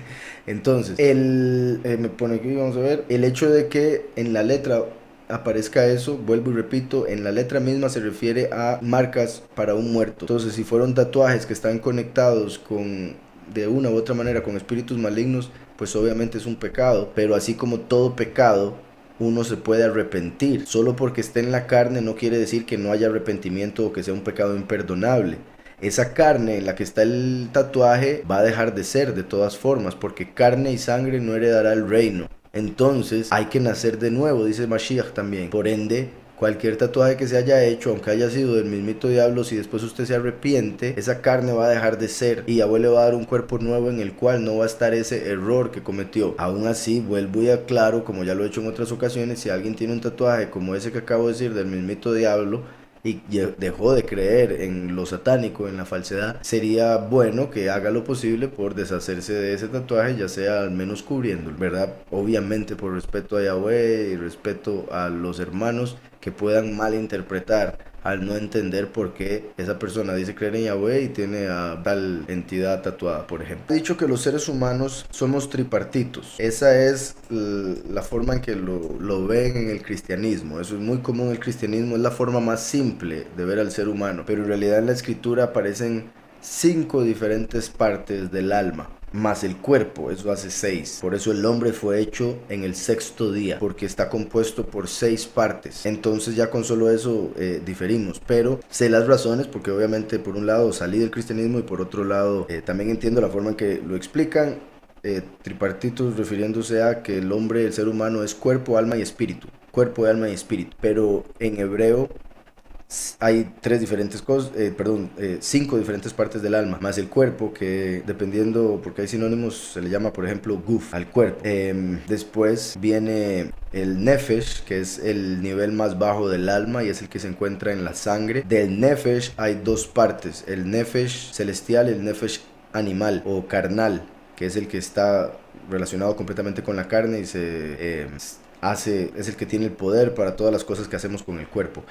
Y es el similar al que tienen los animales. Los animales no tienen el alma, el nefesh celestial, solo tienen el nefesh animal, por supuesto, el carnal. Después del nefesh está el ruach, que es lo que en español llaman espíritu. Hasta ahí llegan los cristianos, cuerpo, alma y espíritu. Guf, nefesh y el ruach. Pero en hebreo continúa.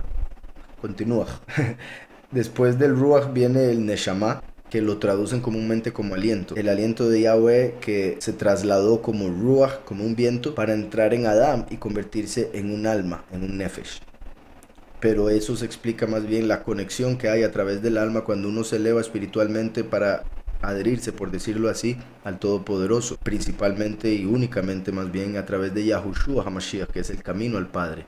Entonces a través de Yahushua empezamos a obtener diferentes niveles espirituales para poder llegar a ser uno con Yahweh, mientras que aquellas personas que no tienen a Mashiach, no tienen al Mesías, no tienen el aspecto espiritual, se quedan en eso de tripartitos, o sea, se quedan en solo tres partes, y en sí ese ruach no es el ruach del cual estoy hablando. El ruach o el espíritu del cual hablan los cristianos, o ese pastor que menciona, es en realidad el espíritu de vida, simplemente lo que mantiene a la persona viva. Pero el ruach del cual se habla en el hebreo es la conexión con la Ruach HaKodesh, el espíritu de Yahweh, y eso se recibe a través de creer en el Hijo. Después viene Neshama, que es cuando ya a través de ese espíritu se conectó con el Padre. El Nefesh está en la sangre, la Neshama se habla de que está en el corazón, al menos ya es como un espíritu más bien.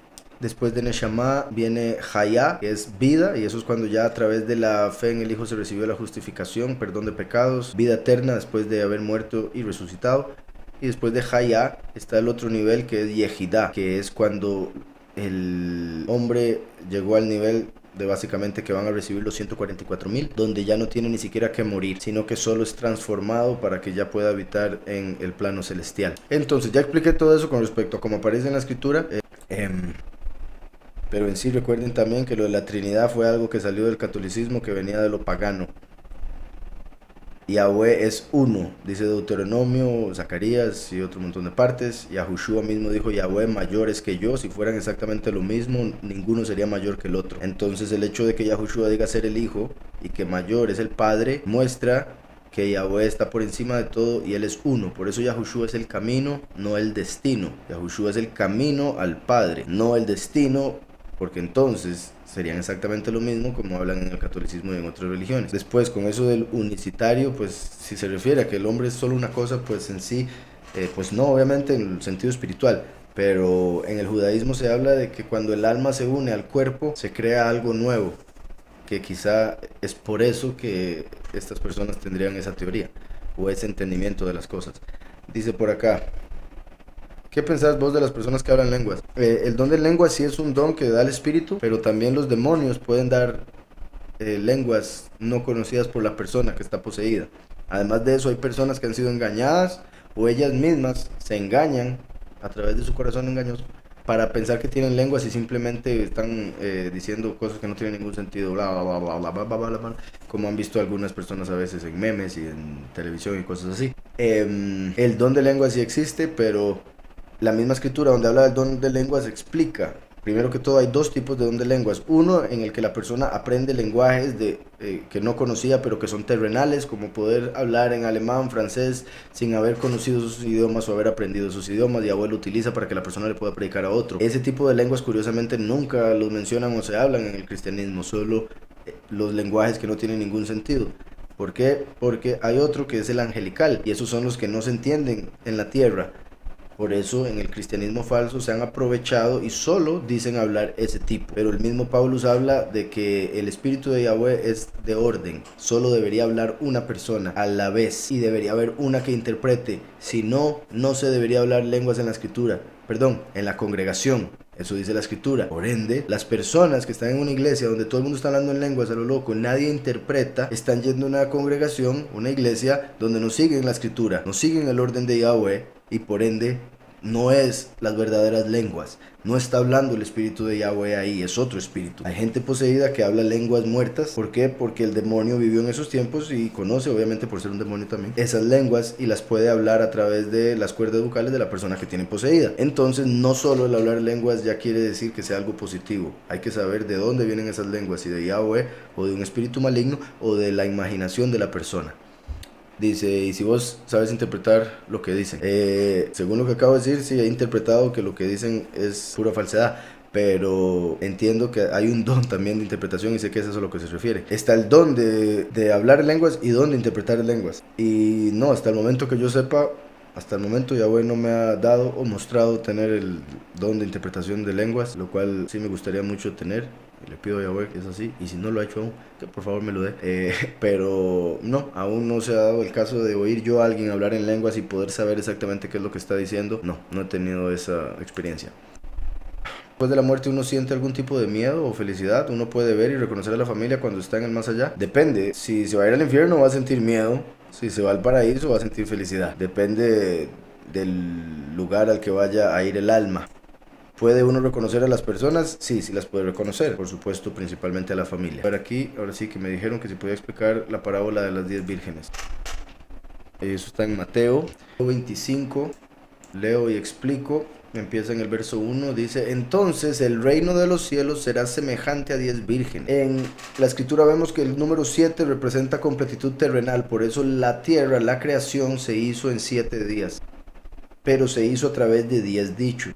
O sea, Yahweh diciendo, hágase la luz, sepárese las aguas, etc. 10 dichos representa la perfección celestial. Los 7 de la tierra más Yahweh como el primero y el último. Entonces 7 más 3, 10. Entonces el reino de los cielos será semejante a 10 vírgenes. 10 vírgenes. Las mujeres representan pueblos, representan congregaciones, grupos de personas en general. Pero en este caso, como estamos hablando de la escritura, se refiere a grupos de personas que creen en el Mesías. El hecho de que son vírgenes quiere decir que tienen la doctrina correcta. Eso es clave. Quiere decir que no está hablando directamente de los muchos que van a tener que morir y después ser justificados. Está hablando de gente que conoce la doctrina correcta de una u otra manera, porque son vírgenes. No se han mezclado desde que conocieron la doctrina, no se mezclaron con la falsedad, con una ramera, una iglesia falsa. Entonces el reino de los cielos será semejante a 10 vírgenes. El 10 porque es el reino de los cielos, vírgenes porque está hablando de congregaciones que conocen la doctrina correcta y no se mezclan con la falsedad. Dice, vírgenes que tomando sus lámparas, Yahushua es la luz, salieron a recibir al novio, que es Mashiach. O sea, salieron del mundo, salieron del pecado para ir a buscar a Mashiach, teniendo la doctrina correcta del primero. Por ende se refiere al fin de los tiempos, cuando ya la luz se dio al mundo. Por eso ellas tienen lámparas. Salieron a recibir al novio porque están esperando la segunda venida, recibir al novio para las bodas del Cordero de Apocalipsis 19. Curiosamente, no sé si la persona que envió esta pregunta, ya ni me acuerdo quién había sido en un momento. Bueno, Yosef. Curiosamente, ¿verdad? Hoy estamos en Yom Teruah, que se conecta con esta parábola por el hecho de que Yom Teruah se conecta con el día en el que el novio llega al mundo por la iglesia. Entonces, tomando sus lámparas salieron a recibir al novio. 5 de ellas eran prudentes y 5 insensatas. Ahora bien, también por lo que estaba hablando ahora de vírgenes, era para explicar el aspecto espiritual de las vírgenes. El hecho de que ahora menciona insensatas, ¿verdad? Como vemos en la escritura, una persona insensata es alguien que desecha el conocimiento. No solo es una ignorante que no lo tiene, sino una que lo tiene y lo desecha. Entonces son personas que obtuvieron la doctrina verdadera, pero por una u otra razón eventualmente lo desecharon. Esto de hecho tiene que ver con lo que decía ahora, lo del debate de si la salvación se pierde o no, porque aquí se está hablando de salvación, no se está hablando de justificación, por el hecho de que está refiriéndose a vírgenes, vuelvo y repito. Ahora, el hecho de que mencione insensatas ahí incluye a los muchos, sinceramente, porque les va a pasar algo similar. 5 de ellas eran prudentes y 5 insensatas. 5 es el número de los libros de la Torá, donde se encuentra la ley. 5 de ellas eran prudentes, sería como decir, 5 vírgenes pusieron por obra la fe y por ende cumplieron la Torá. 5 de ellas no pusieron por obra la doctrina que creían o decían creer y por ende no cumplían la Torá, eran insensatas.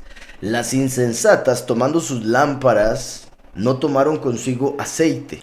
El aceite es lo que mantiene encendida la lámpara. Pensaron que con solo tener el nombre Yahushua, pensaron que con solo decir creer en Yahushua, ya iban a tener la unción para siempre. Pero esa llama hay que mantenerla encendida con la unción del Espíritu. El Espíritu es el que nos enseña todas las cosas que están escritas, nos da el entendimiento de lo que está escrito.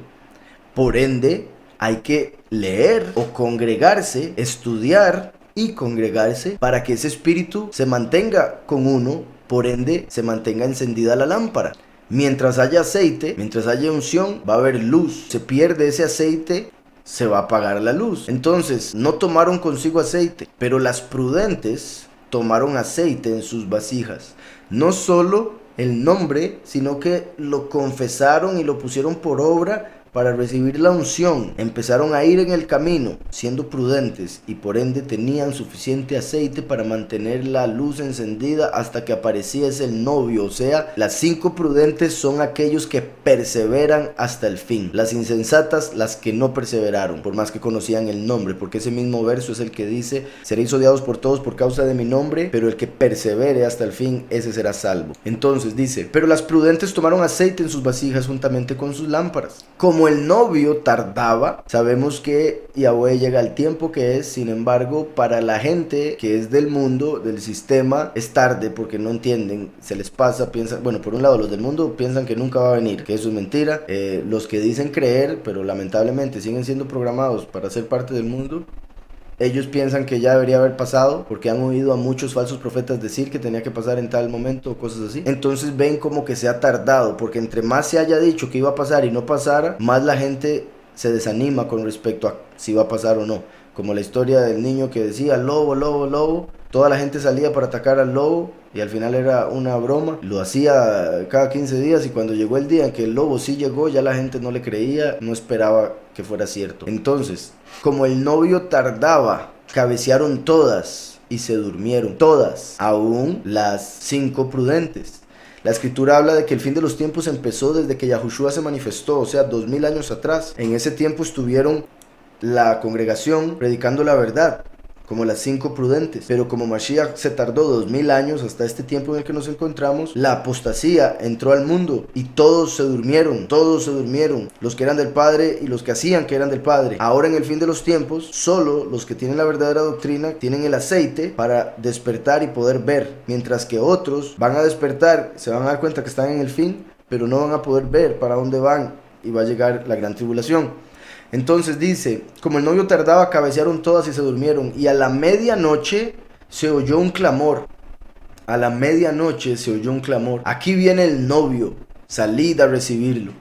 O sea, en el fin de los tiempos, cuando es la oscuridad, representado por la medianoche, se oyó un clamor como la trompeta, y hoy estamos en día de trompeta, Yom Teruah. Aquí viene el novio, salid a recibirlo. Entonces todas aquellas vírgenes se levantaron y arreglaron sus lámparas. Entonces eso quiere decir que cuando ya viene el fin, los que dicen creer van a darse cuenta, pero no todos van a poder estar preparados. ¿Por qué? Porque no pusieron por obra aquello que dicen creer. Entonces dice: todas aquellas vírgenes se levantaron y arreglaron sus lámparas, y las insensatas dijeron a las prudentes: dadnos de vuestro aceite, porque nuestras lámparas se apagan. Danos de vuestro aceite, porque nuestras lámparas se apagan. Pero las prudentes respondieron diciendo: para que no nos falte a nosotras y a vosotras, id más bien a los que venden y comprad para vosotras mismas. Las personas no quieren esforzarse. Lamentablemente los insensatos no quieren esforzarse, quieren una palabra mágica para que todo se arregle en la vida, sin entender que además del nombre de Mashiach, de la fe en él, debemos actuar como él. Entonces después, en este caso, como dice, danos de su aceite, es como los que no van a haber puesto por obra lo que Yahweh manda a través de la doctrina verdadera, y cuando llegue el segundo éxodo, cuando llegue la prueba, van a esperar ser salvos o ser ayudados por aquellos que sí se esforzaron, aquellos que sí se preocuparon, se prepararon y fueron prudentes y por ende tenían la unción. Yo obviamente puedo explicar aquí, como lo hago todos los miércoles que Yahweh me permite estar acá, puedo explicar para tratar de pasar lo que Yahweh me ha revelado a las personas que escuchan, pero solo Yahweh puede dar el entendimiento a las personas que escuchan para en realidad comprender lo que estoy diciendo. Para algunas personas lo que estoy diciendo no va a tener sentido. Para otras personas lamentablemente van a terminar entendiendo algo que no fue lo que dije. Pero para aquellos que son de Yahweh van a comprender sin duda lo que estoy diciendo. Con eso me refiero que están los que no son del Padre, están las vírgenes prudentes y están los insensatos que dicen ser del Padre, dicen entender, pero al final interpretan lo que el corazón engañoso les dijo al final. Entonces, todas aquellas vírgenes se levantaron y arreglaron sus lámparas, y las insensatas dijeron a las prudentes: danos de vuestro aceite, porque nuestras lámparas se apagan. Pero las prudentes, como eran prudentes, respondieron diciendo: para que no nos falte a nosotras y a vosotras, id más bien a los que venden, que serían los pastores, que enseñan la doctrina verdadera. En la escritura vemos que Yahweh dice: comprad de mi oro, le dice a la iglesia de la Odisea. O sea, el reino de Yahweh que viene a través de Yahushua HaMashiach. Entonces, básicamente está diciendo: vayan y hagan caso a lo que dicen los dos testigos que están dando la doctrina verdadera. ¿Quién era el que vendía comida en Egipto al mundo entero cuando estaba en hambre? Yosef. El último, ¿verdad? José. El último, el testigo como Moshe, viene a través de Yosef. Es descendiente de Yosef, hijo de Jacob. Entonces, curiosamente es el último, junto con Eliyahu. Son ellos dos quienes van a dar la doctrina verdadera al mundo entero. Es como si los 144,000 le estuviesen diciendo a otros: vayan y hagan caso a lo que dicen los dos testigos, porque viene ahora a mí cuando ya se puso oscura la situación, como a la medianoche cuando llegó el novio. Dice: pero mientras ellas iban a comprar, llegó el novio. Las que estaban preparadas entraron con él a la boda y se cerró la puerta. Entonces, mientras aquellas otras se fueron a buscar entender, les agarró demasiado tarde y no pudieron entrar a la boda. Como expliqué ahora, voy a explicarlo de dos maneras ahorita que ya la estoy cerrando la parábola. Si lo vemos por el hecho de que dice vírgenes al inicio, como solo personas que conocían la doctrina verdadera, unos la ponían en práctica, otros no, se podría ver, digamos, si lo queremos ver exactamente, como 288,000 personas en el mundo, de los cuales solo 144,000 van a ser completamente sellados y transformados, siendo salvos, por ende entrando a la boda, a casarse con Mashiach. Porque en ese caso, aquí no está hablando de los invitados y las novias que se casan, no, está hablando solo de los que se casan, o sea, los 144,000 escogidos, que son la novia de Yahweh, que a través de Mashiach cumple la Torah. Por eso aquí se representan por 5 mujeres, como si de las 7 iglesias de Apocalipsis 5 entraran y 2 no. Esas 2 que no entrarían, lo más seguro serían la Odisea y Tiátira, por diferentes razones. Pero en sí, para continuar, por otro lado, otra interpretación, si queremos verlo de 5 vírgenes insensatas y prudentes como los muchos y los pocos, en este momento donde se fueron y no pudieron entrar a la boda, quiere decir que no van a poder entrar como la novia, sino que van a tener que entrar como los invitados, después de morir, lavar sus ropas en la sangre del cordero, como lo dice Apocalipsis 7, y entrar a las bodas como invitados, porque en Apocalipsis 19 vemos que en las bodas del cordero está la novia, que es la iglesia escogida, y están los invitados, que son los muchos, que fueron justificados después de la muerte. Esto muestra también, por si algo, que la salvación sí se puede perder, porque esas 5 vírgenes insensatas, mientras tenían aceite, mientras tenían la luz, estaban salvas, estaban justificadas. Pero una vez que se presentó el novio, se fueron porque no tenían luz. Quiere decir, perdieron eso que habían recibido a través de la verdad, y por eso no pudieron entrar a las bodas. Entonces dice: pero mientras ellas iban a comprar, llegó el novio, y las que estaban preparadas entraron con él a la boda. Este evento, las bodas del Cordero, aparece en Apocalipsis 19, pero el momento cuando el novio aparece para llevarse a la novia es en Apocalipsis 14, la cosecha que va a suceder, si todo es como hasta el momento lo he entendido, en Shemini Atzeret, la 8ª fiesta de las que aparecen en Levítico 23. Y más de eso, un segundo, dice: mientras ellas iban a comprar, llegó el novio. Ok.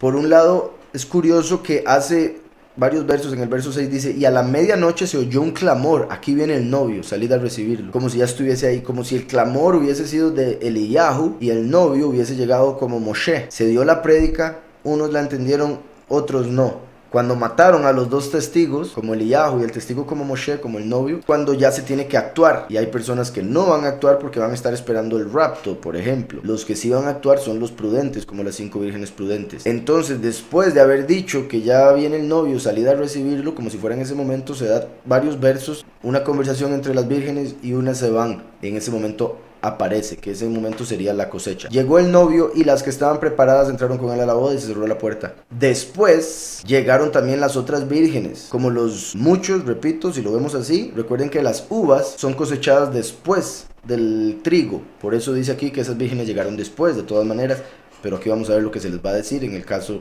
también repito, de los que tenían la doctrina, pero la abandonaron o no actuaron en ella. Cuando ya llegue el momento, se les va a decir esto que viene a continuación. Se les cerró la puerta, dice, después llegaron también las otras vírgenes diciendo, soberano, soberano, ábrenos. Pero él respondiendo dijo, de cierto os digo que no os conozco. Por más que hayan predicado del nombre, si eran... si lo vemos como vírgenes, si al final hicieron lo contrario, si no pusieron por obra lo que decían enseñar, Yahushua les va a decir, no los conozco, no los conozco. Por otro lado, si hablamos de los muchos, es claro que Yahushua dijo, el que se avergüence de mi nombre, yo me avergonzaré de él. El que me confiese ante los hombres, yo lo confesaré ante Yahweh, mi Padre y sus ángeles. Entonces, el hecho de que Mashiach diga aquí, de cierto os digo que no os conozco, se conecta con los muchos en el sentido de que ellos no confiesan su nombre, no lo predican por su nombre, por ende, Mashiach en realidad no los conoce, el que los conoce es otra entidad que es el espíritu de mentira. Y en el caso, repito, de los que sí tenían el nombre pero no actuaron conforme a, es lo mismo, es como alguien que conoce el nombre del vecino pero no conoce en realidad cómo es él. Dice el verso 13, velad pues, porque no sabéis el día ni la hora en que el Hijo del Hombre ha de venir. El día ni la hora en que el Hijo del Hombre ha de venir. Eso es lo que se decía con respecto a las bodas. En el judaísmo, en la cultura hebrea, el hombre hacía un trato con el papá de la novia, de cuál era la dote y todo lo demás, para ver cuándo iba a ser la boda. El novio se iba con el papá para su tierra, alistaba una casa, y cuando ya todo estaba listo, el papá del novio le decía, vamos por su novia. Entonces el novio llegaba comúnmente a medianoche, como lo vimos aquí, y se hacía un clamor y se sonaban trompetas. Y se recogía a la novia como un ladrón para darle obviamente una sorpresa, pero Yahushua dijo que vendría como ladrón en la noche, que vendría cuando la gente menos lo espera. Y como vemos aquí está hablando de vírgenes con las que se casaría, y al final dicen esto, velad pues porque no sabéis el día ni la hora en que el Hijo del Hombre ha de venir. Quiere decir que el Hijo del Hombre, el testigo como Moshe, viene como el novio, como lo acabo de explicar, en el fin de los tiempos, y la gente no lo está esperando. Curiosamente, cuando yo hablo del Hijo del Hombre o de la segunda venida del último, es nuevo para el 99.9% de las personas a las que se lo predico. Eso quiere decir que el mundo no le está esperando en lo absoluto, como dice la escritura que va a suceder. Eso quiere decir que es el momento perfecto para que se manifieste.